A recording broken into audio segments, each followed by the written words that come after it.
agora com o CEO da Qualcomm Latin America, senhor Luiz Tonizzi. Seja muito bem-vindo. Vamos lá, vamos falar da nossa visão como o AI tá mudando, vai mudar o futuro, já está mudando e quais são as próximas tendências que a gente vê.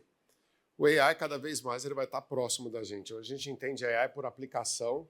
Você entra no ChatGPT, você tem o Gemini, você tem o OpenAI, ChatGPT e tem Perplexity, enfim, você tem uma série de aplicações hoje no mundo da inteligência artificial, mas cada vez mais a gente vai ver ela na ponta. Então a gente está vendo nos nossos celulares, você está vendo hoje no carro. O carro hoje é um computador de 4 rodas. Os próprios computadores vêm com uma quantidade de TOPS suficiente para você rodar AI neles mesmos.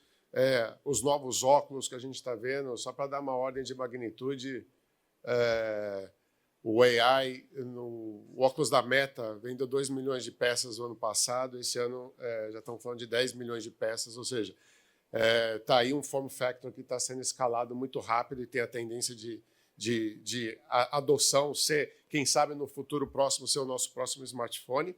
E até quando a gente fala de networking, quando você olha para dentro da casa do cliente, pensa hoje na ONT que está lá na sua casa, ou o Wi-Fi que está na sua casa, imagina se ele tivesse um chip de AI lá dentro e eu conseguisse personalizar a experiência minha dentro da minha casa, conectar as câmeras, conectar as demais appliances e trazer aí um mundo, até um agente para controlar tudo isso e dar um serviço diferenciado. Então, o AI está mudando, a gente conhece AI de data center, mas cada vez mais o AI ele vai estar migrando não só para o data center, mas para a mão dos usuários e mais próximo do usuário.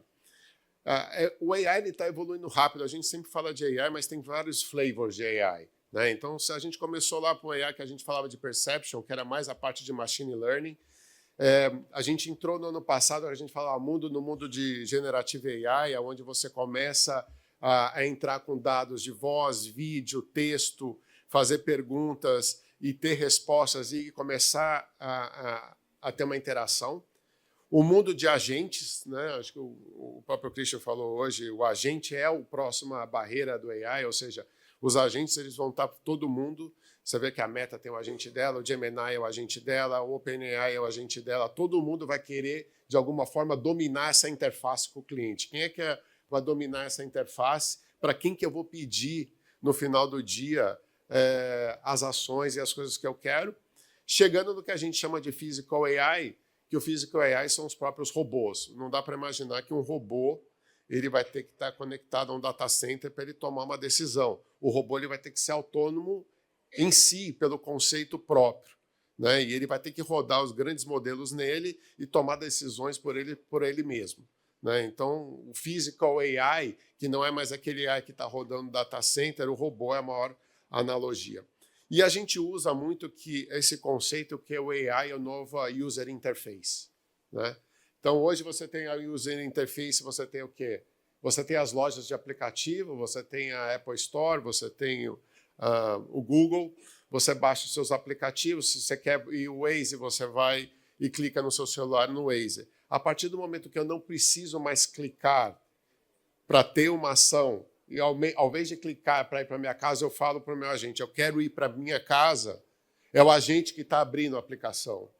Então, inclusive, a monetização da cadeia de advertising toda acaba mudando a hora que você transfere a user interface para o próprio AI.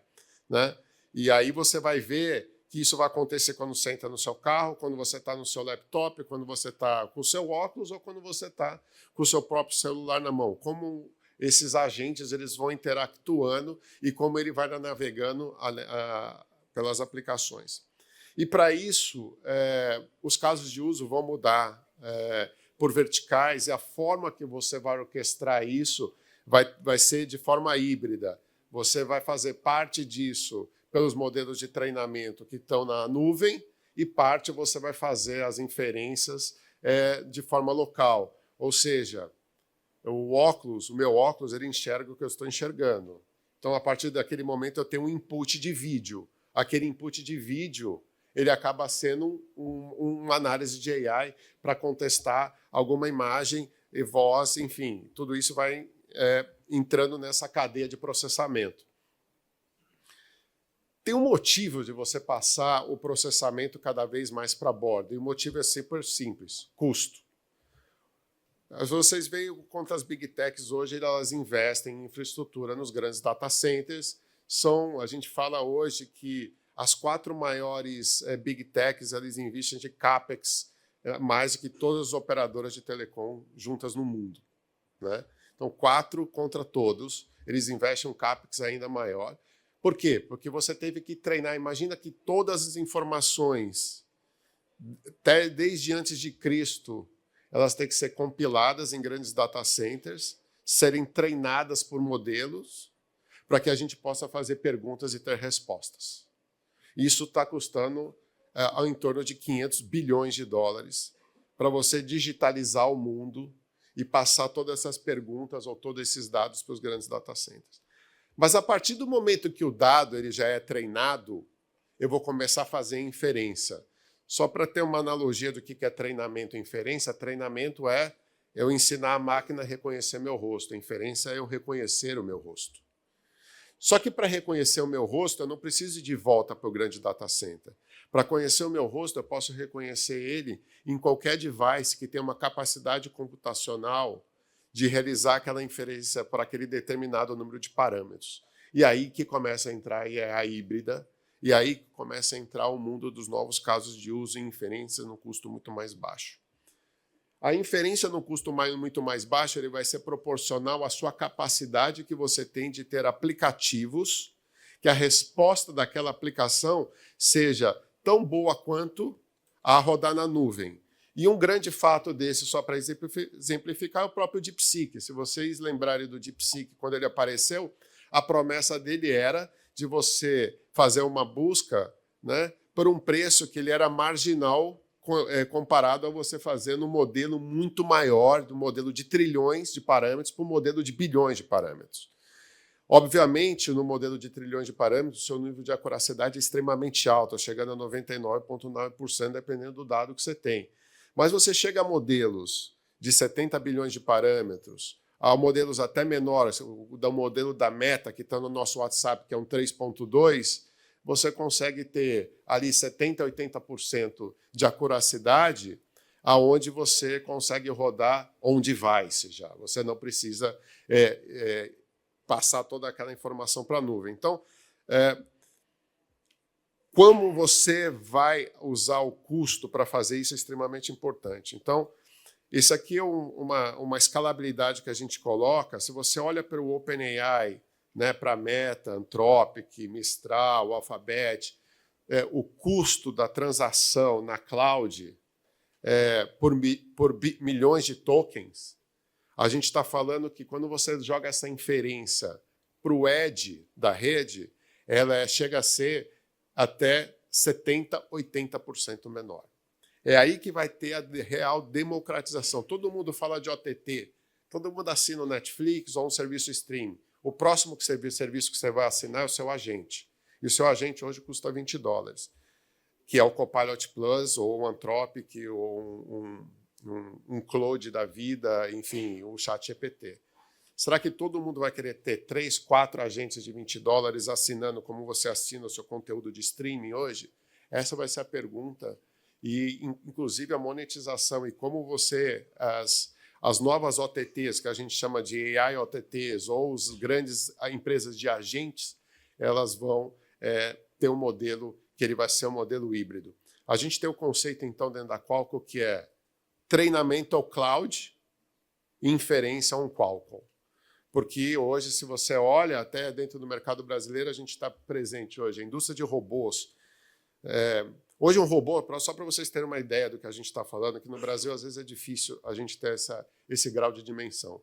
Um robô, hoje ele custa por volta de 150 a 250 milhões de dólares. O Elon Musk está prometendo robôs a partir de 40 mil dólares. 40 mil dólares é exatamente o que ganha um operário da classe média americana, onde o payback vai ser de 1 ano, na hora que os robôs chegam em 40 mil dólares. É uma indústria de 2 trilhões de dólares nos próximos 20 anos. É uma das maiores indústrias que a gente vai ver nesse planeta, a indústria de robôs. E isso só vai ser possível na hora que você tem AI on-device ou AI on-premise, porque você não vai poder depender de conectividade e nem de processamento on cloud para ter todas as respostas para um robô e para uma tomada de decisão. Até por questão de custos. Você levar aqueles pipes gigantes para processar uma informação e devolver, às vezes você está pilotando um carro, é diferente entre você bater e você salvar uma vida. Então, dependendo do tipo de serviço, ele vai ser 100% on-device. Ele não vai ter nem a chance de ir na cloud mais. Esse post eu peguei, colei, está meio até mal feito, eu peguei ontem à noite, é um post do Elon Musk, de 21 de agosto, estamos falando de coisa de 10 dias atrás, aonde teve o Wax Freeze, que é um cara que eu sigo nas redes, que é um cara que dita tendências, inclusive. Ele fala que no longo prazo, o Edge vai rodar toda a inferência e gerar pics de áudio, vídeo e tudo que você precisar. E você não vai precisar mais das lojas tradicionais que a gente conhece hoje, de entrar numa Apple Store, no iOS. Você vai chegar a ponto de você não precisa ter quase de sistema operacional para você fazer alguma transação. Porque é o seu AI que vai fazer a transação por você. Então você não precisa mais ter uma loja física da Apple ou da Google para você fazer isso. E o próprio Elon Musk, que já investiu 70 bilhões de dólares em data centers, respondeu: é fácil prever o que está vindo à frente. Os devices, de uma forma geral, vão ser nodos de AI. Esse aparelho hoje, ele tem aqui por volta de 20 tops. A gente vai começar a lançar, a partir de 26, aparelhos que vão chegar a 80 tops, computadores com 200 tops. Só para você ter noção do que a gente está falando, você vai começar a rodar 70 bilhões de parâmetros on device. 70 bilhões de parâmetros é toda a capacidade computacional que você tem hoje, por exemplo, em 20 laptops juntos, do dia de hoje. E você vai conseguir, com isso, então, diminuir o custo, fazer parte, inclusive, de treinamento e realimentar toda essa cadeia com informação. Então, assim, nós seremos nós de AI, ambulantes, retroalimentando todo esse universo de grandes modelos de treinamento que vão continuar na cloud. Quais são as tendências, então? Os modelos eles continuam crescendo, né? Então, foi o que eu falei, computador, a gente vai lançar os novos computadores o ano que vem, que vai estar próximo da 100 bilhões de parâmetros. Você já tem devices de network com FWA e ONT com 7 bilhões de parâmetros. Você tem celulares que vão estar chegando até mais de 20 bilhões de parâmetros. A qualidade dos modelos ela vai aumentando, porque você tem mais parâmetros, melhor qualidade. E isso eu consigo, então, aumentar também toda a capacidade geral do sistema. Então, essa é uma tendência da indústria de AI como um todo. Robô, eu já falei, esse vai ser o grande novo untapped market a nível mundial. Né? Vai ter várias tarefas que elas vão ser realizadas por robô mais e mais, e não só braços mecânicos. Estamos falando de robôs realizando tarefas mesmo, que a gente conhece de uma forma geral, onde você vai estar transferindo até atividades perigosas. Né?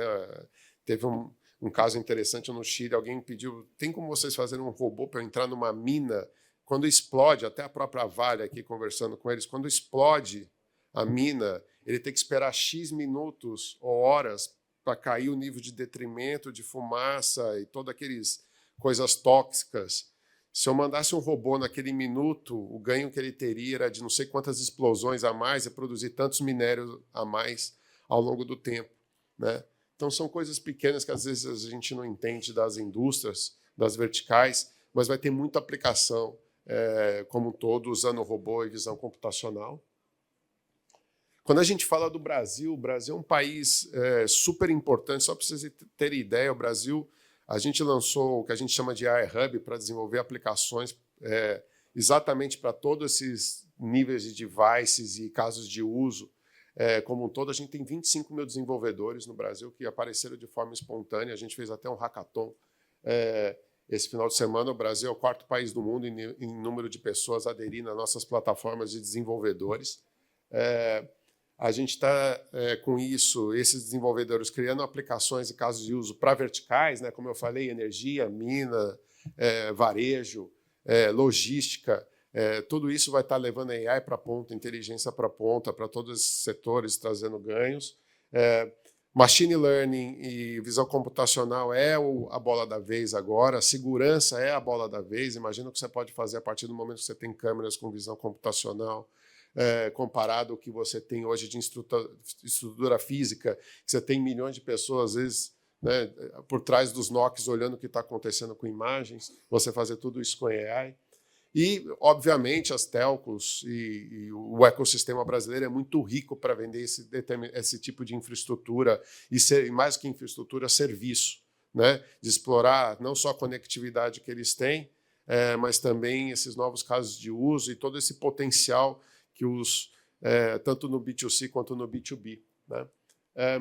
Para terminar, que eu já estou aqui 10 minutos acima, então, eu queria deixar algumas mensagens. O AI está mudando muito rápido, a gente vai ser a parte do futuro, modelos cada vez mais precisos que usam menos parâmetros, o que vai possibilitar que ele seja escalável. On-device, todos nós vamos ser um mini data center carregando os nossos celulares, os nossos computadores, onde mais e mais aplicações de AI vão estar rodando perto da gente e com a gente. A eficiência de custo, tudo isso vai ajudar que realmente a gente democratize o AI. Eu tenho certeza que vocês usam hoje, principalmente quem tem Android. Infelizmente, a Apple não tem o modelo fundacional dela de AI, então os usuários de Apple não sabem mais do que o ChatGPT ainda, mas se você for no Gemini, você vai ver o que é uma experiência de um agente real hoje trabalhando. Os modelos vão ser diversos e múltiplos. Você vai entrar com vídeo, dado, voz, e a máquina vai entender aqueles múltiplos inputs vindo de várias formas diferentes e trabalhando eles de forma paralela. Né? O AI é o novo UI, vocês podem ter certeza. Cada um de vocês vai ter seu agente. Possam começar a escolher seu agente e ele vai saber tudo da sua vida, tanto quanto você. Porque imagina que tudo que você fala vai ficar criptografado, inclusive dentro do chipset. Aquela informação ela não vai pertencer à nuvem, ela é sua. Né?